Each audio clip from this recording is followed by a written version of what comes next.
এই মুহূর্তের সেই বিগ ব্রেকিং নিউজ দেখছেন আপনারা। আমরা উপস্থিত হয়েছি AIMO তথা অল ইন্ডিয়া মাইনরিটি অর্গানাইজেশনের সেই মেন ভবন, সেই মেন ভবনের আজকের সেই কর্মসূচি আপনাদের সামনে আমরা তুলে ধরার চেষ্টা করছি। আমরা কিছুদিন আগে ঘোষণা করেছিলাম যে উত্তরবঙ্গের গঙ্গা ভাঙন এবং বন্যা পীড়িত মানুষের মাঝে অল ইন্ডিয়া মাইনরিটি অর্গানাইজেশন রিলিফের কাজ করবে। আমরা পুজোর জন্য সেই ত্রাণ কর্মসূচি পিছিয়ে দিয়েছিলাম, আজকে আমরা শুরু করলাম। দুই ক্যাটেগরিতে আমরা ভাগ করেছি, একটা হচ্ছে যাদের বাড়ি অলরেডি পড়ে গেছে এবং যারা গঙ্গা বিধ্বস্ত অঞ্চলের আর্থিকভাবে পিছিয়ে পড়া মানুষ তাদেরই। টোটাল আমরা এই অঞ্চলে 1000 লোককে ত্রাণ দেব বলে সিদ্ধান্ত নিয়েছি। আজকে আমরা 200 লোকের হাতে এই ত্রাণ কর্মসূচি পৌঁছে দিচ্ছি।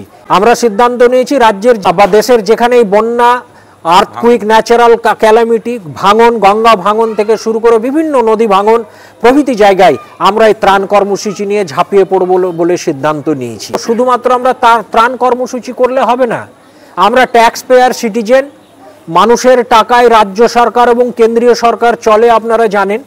আমরা এবার যেটা গঙ্গা ভাঙন পঞ্চানন্দপুর ভূতনি থেকে শুরু করে কালিয়াচক 1, 2, 3 যে ভীষণভাবে গঙ্গা ভাঙন হচ্ছে, এর কারেক্টিভ মেজার্স অর্থাৎ পার্মানেন্ট একটা সলিউশন চাই এবং উত্তরবঙ্গের নদী ভাঙন এবং বন্যাকে জাতীয় সমস্যা যেন ঘোষণা করে কেন্দ্রীয় সরকার, তার জন্য আমরা খুব শীঘ্রই মাঠে নামব।